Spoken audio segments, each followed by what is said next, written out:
Just picked up a check for $490,965. This one is most definitely not all profit. I'm going to run you through the numbers, but I also want to tell you I learned 3 valuable lessons on this one. My profit was about half of what it was supposed to be, so I'm going to run you through the numbers, and then I want to run you through these 3 lessons. So the rough numbers are, I purchased this property in March for $425,000. I was all in for about $430,000. I spent about $10,000 on it. All I did was paint and carpet and clean out some of the garbage that was left in there.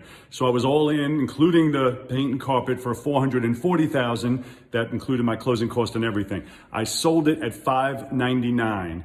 But this is where the lessons come in. Well, I bought this from a sweet little old lady, and that was my first lesson. And I've learned this lesson many times in the past, but I, for some reason, didn't enforce it on this one. She needed a week after closing to stay in the property. Now, we do this all the time, and what we normally do is we would put $10,000, $20,000 of their proceeds, hold it in escrow, and then when they move out, we'll come and inspect, and then the money would be released to them.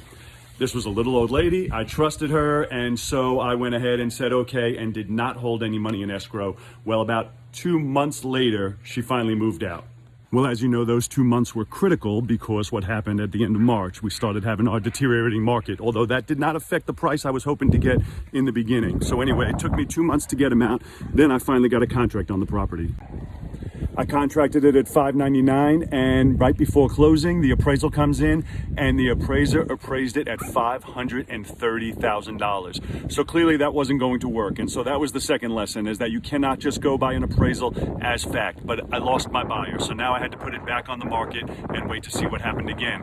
I ordered a second appraisal myself just to see, make sure I wasn't out of my mind thinking how much I was going to sell it for.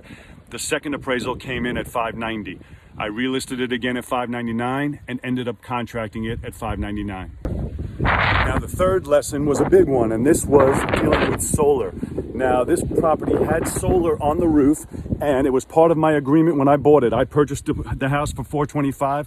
She still owed about $62,000 in her solar bill for the equipment that was on the roof, and I was told, well, I could assume it. And which I did. I can assume the solar sub 2, and then when I sell the property, my buyer can assume the solar. The problem, which is why it ended up taking me so long to sell, the lesson that I learned is twofold. One is everybody told me solar was going to add value to your property, to the sale. And I can tell you after 3 appraisals, it added 0, added nothing. So that's number one. Number 2 is, when you have an electric bill, $400, $500, $300, whatever it may be, it does not affect your debt to income ratio. However, when you assume this solar, it does affect it, which meant people who are qualified for $599,000, who were applying for the house, once they knew they had to assume that solar, they were no longer qualified. So it shrunk my buyer's pool down, because people typically, not that they should, but they typically buy all the house they can afford to buy. So it finally closed now, appraised at $599,000, but what did I have to do? I had to pay off the solar.